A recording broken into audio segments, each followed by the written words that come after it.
How to save Snapchat memories to camera roll. To get started, first of all, open up the Snapchat application on your phone. You will then be taken to the camera screen on Snapchat. On this screen, tap on the Memories icon beside the Capture button.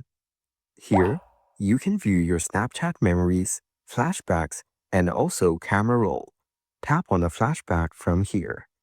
Now, go to the top right corner and tap on the three dots as shown. Then, tap on Export Photo.